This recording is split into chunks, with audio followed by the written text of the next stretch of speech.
إن الله وملائكته يصلون على النبي يا أيها الذين آمنوا صلوا عليه وسلموا تسليما.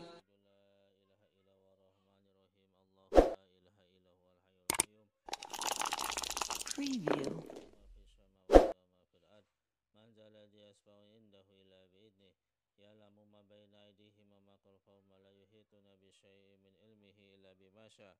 وسع الكرسي السماوات والأرض ولا يؤوده حفظهما وهو العلي العظيم. علانية بحق شيخ أكبر محمد داود دahlan radhiyallahu an, Syekh Akbar Muhammad Dahlan radhiyallahu, Syekh Akbar Abdul Fattah radhiyallahu an, Syekh Ahmad. Sahabat Mulkan Azam Channel, di kesempatan saat ini saya akan membahas mengenai Harut Marut, lalu mengenai hubungan Kekaisaran Jepang dengan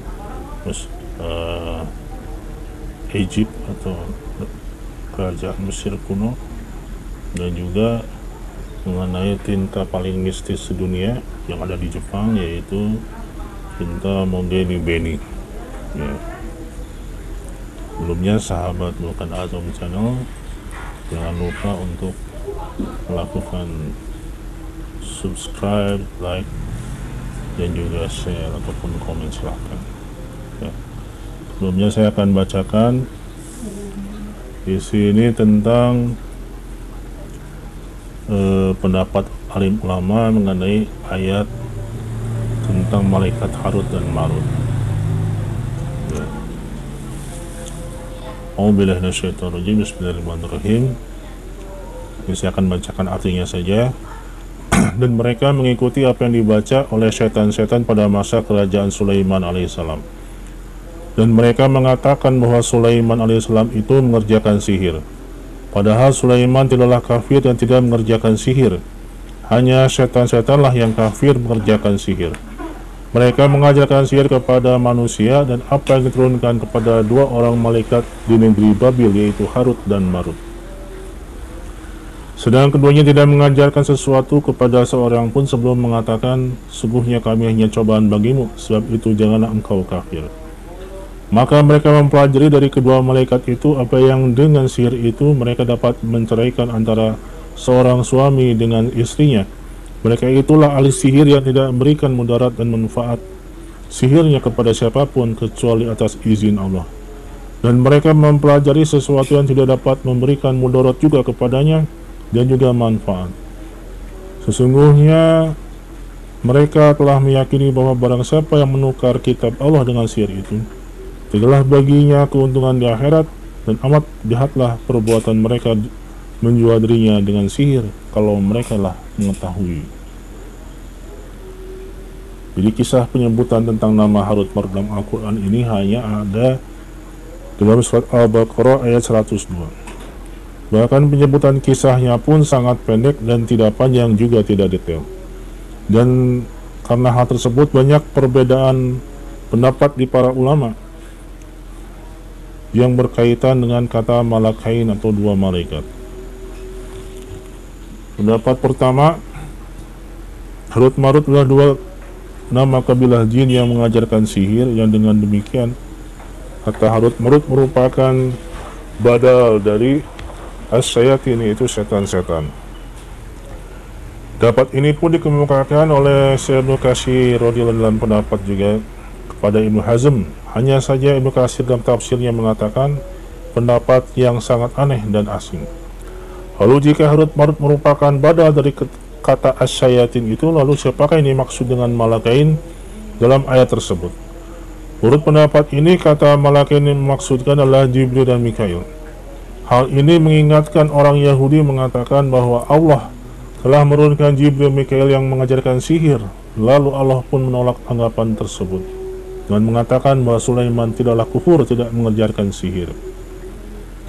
Demikian juga Imam Qurtubi dalam kitab Al-Jami'ul Al-Kamil Qur'annya yang menggambarkan penafsiran pendapat pertama. Hanya saja pendapat ini dikatakan oleh Ibnu Katsir sebagai pendapat yang sangat aneh, yaitu mengatakan bahwa manusia jahat adalah Harut dan Marut yang mengerjakan sihir di negeri Babil, dan Babil adalah sebuah daerah di Irak. Ya. Pendapat ini diutarakan oleh Imam Ibnu Jarir At-Tabari dalam kitab Jami'ul Bayan fi Ta'wil Quran, menjelaskan bahwa pendapat seputar Harut Marut, namun akhir pemaparan Imam Tabari melemahkan pendapat ini. Sebagaimana pendapat pertama, pendapat mengatakan bahwa malaikat adalah Jibril Mikail, maka ini pun menolak anggapan Yahudi yang mengatakan bahwa Nabi Sulaiman bin Daud bukanlah seorang nabi tetapi seorang tukang sihir yang mana sihir yang diajarkan oleh Jibril dan Mikail. Allah pun membantah anggapan demikian dan mengatakan bahwa Jibril Mikail tidak pernah mengajarkan sihir sedikit pun. Pendapat ketiga mengatakan bahwa Harut Marut adalah orang soleh yang sangat baik tinggal di Babil, yang karena kesolehannya orang-orang memuliakan menganggap mereka sebagai malaikat, yang merupakan bentuk istiarah atau majas dari dua sosok manusia soleh yang bernama Harut Marut. Jadi kata malaikat di sana itu adalah umpama kepada seorang manusia yang soleh. Harut Marut menurut pendapat ini dapat mengetahui sihir, bahkan keduanya dapat meletakkan dasar-dasar sihir di negeri Babil, Irak. Keduanya orang yang baik, tidak kufur dengan sihirnya, dan hal itu tidak baik sehingga mereka menjadi kufur. Harut Marut, lanjut Ibnu Asyur, adalah dua malaikat, dua orang atau dua suku di Kaidan. Kata Harut merupakan Kaldan dan Haruk yang merupakan nama bulan simbol penyembahan bagi suku Kandan. Baik Haruka maupun Marudak, keduanya merupakan di antara bintang-bintang yang disucikan dan disembah di antara suku tersebut. Sebagian ulama mengatakan Malakain tetapi Malikain, yaitu dengan kasrah huruf lam yang berarti dua raja. Di antara ulama pun menafsirkan bahwa pendapatnya Ibnu Abbas, Ibnu Abza, Ad-Dahak, Al-Hasan Basri yang dimaksud dengan dua raja inilah Nabi Daud dan Sulaiman. Hanya saja bacaan ini adalah bacaan yang sangat ganjil, yang tidak jelas dalam Al-Quran, sehingga sangat dilemahkan oleh Syekh Ibnu Al-Arabi. Dapat keempat, Harut Marut adalah malaikat yang diturunkan oleh Allah sebagai uji coba pada manusia saat itu, yang mengajarkan sihir dengan maksud orang membedakan mana sihir mana mukjizat. Pendapat ini mengatakan Harut Marut merupakan badal dari kata Malakain yang berarti dua malaikat. Ibnu Katsir dalam tafsirnya mengatakan pendapat ini pendapat jumhur ulama salaf, termasuk pendapat sebagian besar mufassir baik yang dahulu maupun yang belakangan. Lalu jika dinyatakan kalau seandainya Harut Marut itu sebagai malaikat, bagaimana mungkin dia mengajarkan sihir yang jelas sangat dilarang? Imam At-Tabari radhiyallahu menjawab bahwa seluruhnya Allah lah yang merupakan kebaikan dan kejahatan semuanya, dan Allah juga lah yang menjelaskan akibat dari semua itu kepada hamba-hambanya. Imam At-Tabari menukik pendapat yang mengatakan mereka berpendapat mengetahui ilmu sihir adalah berdosa, sebagaimana tidak berdosanya seseorang mengetahui cara membuat minuman keras, memahat patung, namun ketika mengamalkan dan mempraktikannya maka tidaklah berdosa. Kemudian menafsirkan bahwa menguatkan pendapat tersebut dengan mengatakan bahwa Harut Marut adalah dua malaikat yang turunkan dan menjelaskan bahaya sihir. Dalam kesempatan lainnya, Imam Al-Qurtubi mengatakan bahwa Harut Marut diturunkan dan mengajarkan manusia larangan melakukan sihir. Syekh Tantawi rahimahullah dan Syekh Azhar radhiyallahu mengatakan bahwa tafsirnya At-Tafsir Al-Wasit menurunkan jumhur mufassir berpendapat malaikat itu adalah dalam pengertian sebenarnya malaikat. Keduanya diturunkan oleh Allah mengajarkan sihir kepada manusia sebagai ujian dan cobaan. Kemudian disampaikan riwayat-riwayat hadis yang berkaitan dengan Harut Marut ini sangat banyak, namun tidak ada riwayat yang langsung menyambung kepada Rasulullah seperti yang diriwayatkan oleh para tabi'in, Mujahid, Hasan Basri, Qatadah dan juga lainnya. Ada hadis yang diriwayatkan oleh Imam Ahmad dalam musnadnya yang bersama Rasulullah, dan meriwayatnya pun sangat lemah karena ada yang bernama Musa bin Jubair, dan juga ulama hadis lainnya seperti Imam As-Sami dan Majmu' Az-Zawaid riwayat yang dhaif. Mengakhiri pembicaraan Harut Marut ini ada perkataan Ibnu Katsir dalam tafsirnya ketika menafsirkan surat Al-Baqarah 102 di atas. Harut Marut banyak meriwayatkan kisah dari sekelompok tabi'in, Mujahid, As-Sudi, Al-Hasan Basri, Qatadah, Abu Aliyah Az-Zuhri, Rabi, Anas, Muqatil, Ibnu Hayyan, dan juga yang lainnya. Semuanya diceritakan oleh para mufassir, baik yang terdahulu maupun yang terakhir. Kesimpulannya, kisahnya tidak ada kisah terperinci, dan semua hadis tidak ada yang sahih bersambung sanad kepada Rasulullah Sallallahu Alaihi Wasallam. Sedangkan Al-Quran ceritakan kisahnya secara global, tidak ada penjelasan yang detail, sehingga sebenarnya hanya Allah lah yang mengetahui hakikat sebenarnya. Lalu ada periwayatan-periwayatan dari kisah-kisah Israiliyah, itu para rahib-rahib Yahudi Bani Israel, ya, yang mengatakan bahwa Harut Marut ini adalah dua orang malaikat yang ketika Allah menciptakan Nabi Adam alaihissalam, dua malaikat ini mempertanyakan, mengapa engkau menciptakan Nabi, seorang manusia menjadi khalifatullah di bumi yang akan merusak dunia. Maka Harut Marut ini diturunkan ke dunia dan diberikan nafsu, lalu dia itu jatuh cinta dengan seorang wanita yang menyesatkannya, yang kafir, sehingga melakukan dosa-dosa besar dari mulai berzina, mabuk, dan membunuh. Inilah perkara-perkara cerita Israiliyat yang sangat batil, ya, yang berkembang itu seperti itu. Nah, maka di sini saya akan luruskan berdasarkan kesimpulan-kesimpulan alim ulama di atas, bahwa sudah jelas yang namanya malaikat itu tidak memiliki unsur nafsu.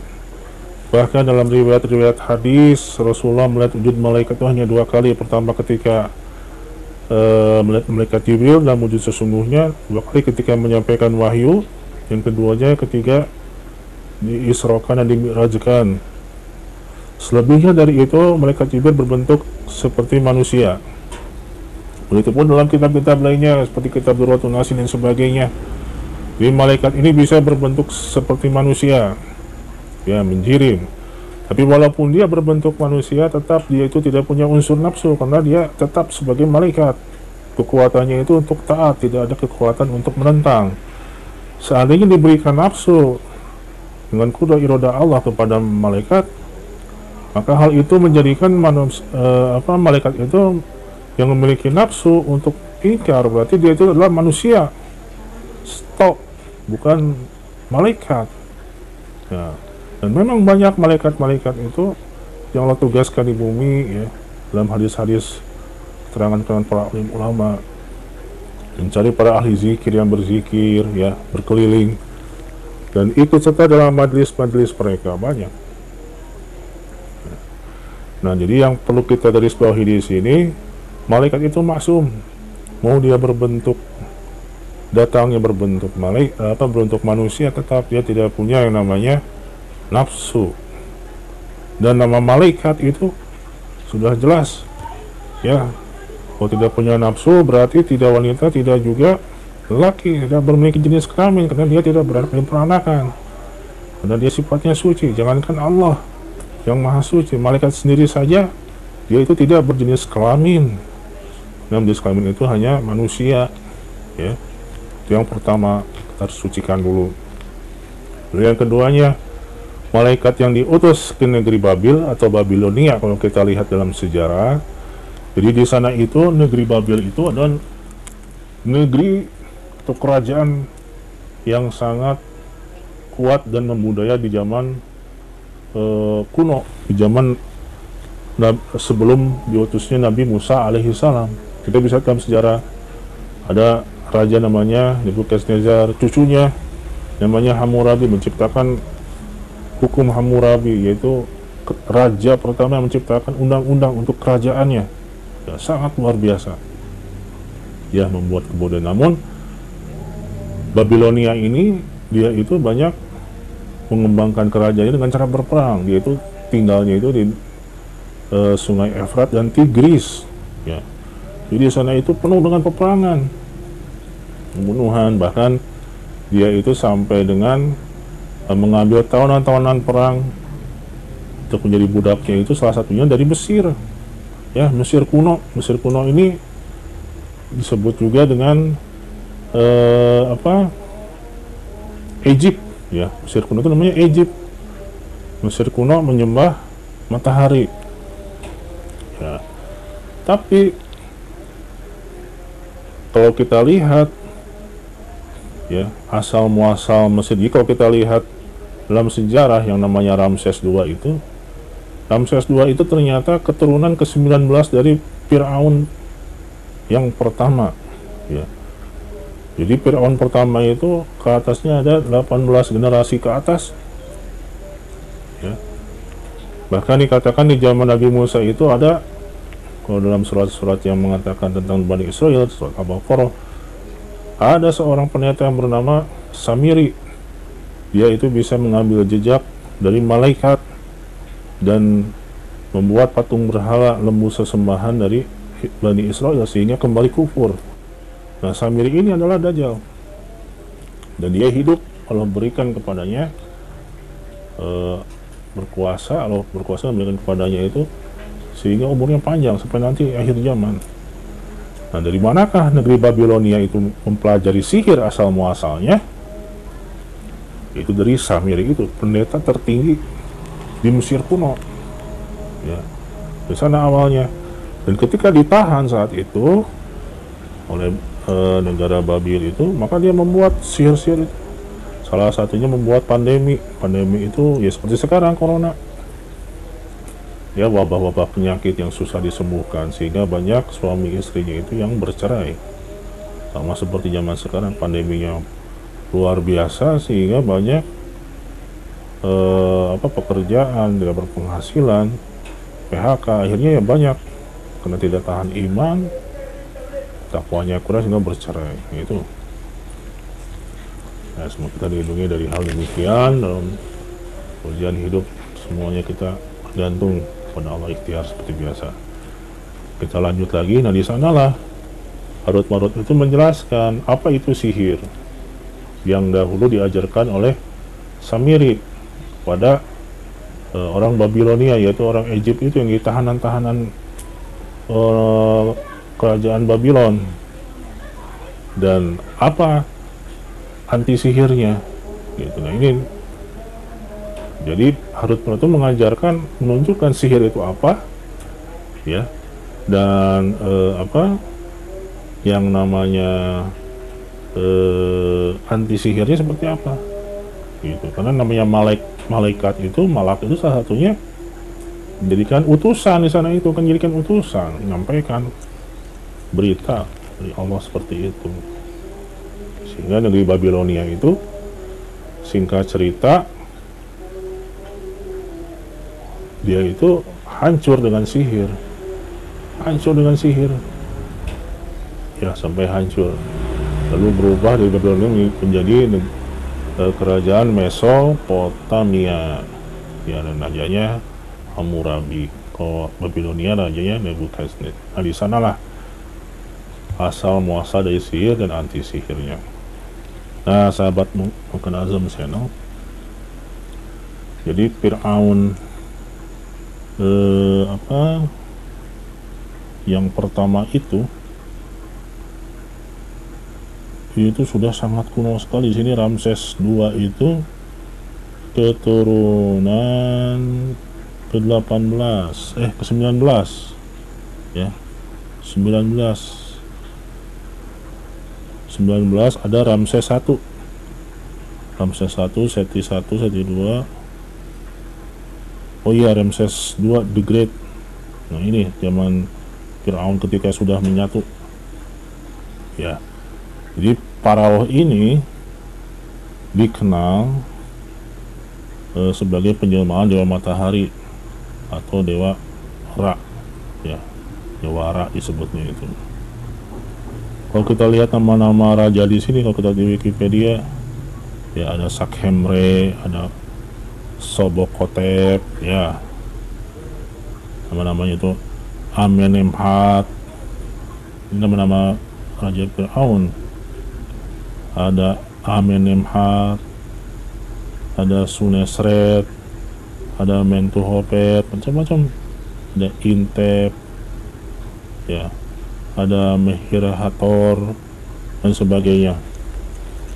Ya, jadi kalau kita lihat itu ada dua negara besar yang menyembah matahari, dan kaisarnya itu dianggap sebagai penjelmaan dari dewa matahari.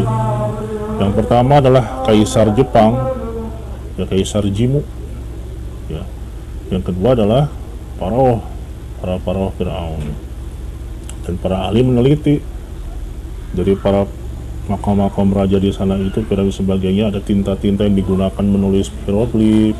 Lalu ada peninggalan mumi di sana, itu ada hasil panen, lalu bunga-bunga dan sebagainya, sehingga dapat disimpulkan Mesir saat pemerintahan Firaun itu sangat makmur. Sebenarnya selain menguasai Mesir, dia juga menguasai perkebunan, sehingga banyak hasil pertanian perkebunan yang sangat makmur di saat itu. Dan juga menemukan ada bunga safflower. Safflower ini bentuknya seperti bunga wijaya kusuma, hanya warna kuning. Itu ada di makam Firaun, di bumi. Ya, bahkan tinta-tinta yang dituliskan di dinding-dinding hieroglif itu adalah dari tinta safflower. Yang saat ini di negara Mesir itu, bahkan di negara-negara di luar Mesir pun tidak ada. Dan negara safflower ini ternyata bisa tumbuh, dan hanya bisa tumbuh di negara Jepang. Nah ini, ya, dimana bunga tersebut berwarna merah, ya, berwarna kuning. Dari bunga-bunga kuning tersebut ada salah satu kelopaknya itu diambil, dipetik, lalu bisa berubah menjadi warna merah. Dari warna merah ini berubah juga ketika kering menjadi warna hijau dan keemasan. Ya, ada warna emasnya, hijau, merah, kuning, warna keemasan itu mewakili unsur-unsur anasir daripada alam semesta. Ya, jadi ini para ahli botani pun masih belum menemukan mengapa tinta tersebut bisa berubah sedemikian rupa secara alami. Ya, dan yang lebih mengherankan lagi, bahwa tinta tersebut digunakan untuk pakaian-pakaian para kaisar, sehingga pakaian tersebut awet beratus-ratus tahun apabila digunakan dengan diwarnai, dicelup dengan tinta safflower tersebut, namanya tinta Mogami Beni. Ya. Dan yang paling mencenangkan lagi, ya, nama tahta kerajaan di Jepang itu, ya, namanya itu tahta Chrysanthemum. Ya. Ini Chrysanthemum ini pun sesuatu hal yang sangat aneh, karena ini seperti nama-nama Mesir. Itu salah satu benang merahnya, mungkin nanti akan lebih tersingkap lagi. Ya, jadi ada yang baiknya dari peninggalan-peninggalan tersebut di Mesir, salah satunya ini. Ya, kita bisa manfaatkan. Nah, warna merah ini kalau menurut para ahli spiritual di Asia, ya, warna merah dari tinta Mogami Beni ini bisa menolak energi-energi negatif, ya, sehingga digunakan untuk perkawinan, pakaian, bahkan sekarang dikembangkan menjadi lipstick. Ya. Dan awal mula yang menciptakan, menanamkan bahwa warna merah itu warna yang beraura positif ketika digunakan oleh kita, terutama di hari pernikahan ataupun tahun baru, itu hanya dari Jepang. Ya. Tapi dengan tinta Mogami Beni, sedangkan yang di Asia sekarang itu kan asal itu aja, ya, asal kaisar-kaisar yang kita itu tidak kayak dinasti-dinasti Cina, tidak diwarnai oleh cinta Mogami Beni. Ya, ini kekaisaran Cina itu runtuh sama seperti kekaisaran Mesir. Kalau Mesir itu runtuhnya melalui kekuatan ilahi, yaitu melalui wahyu dan mukjizat. Sedangkan kekaisaran yang hampir sama dengan Jepang, itu mereka itu runtuhnya karena adanya pemberontakan, pemisahan kekuasaan dari kerajaan kepada rakyat. Ya, kalau kaisar Jepang ini masih eksis, bahkan untuk saat ini masih eksis.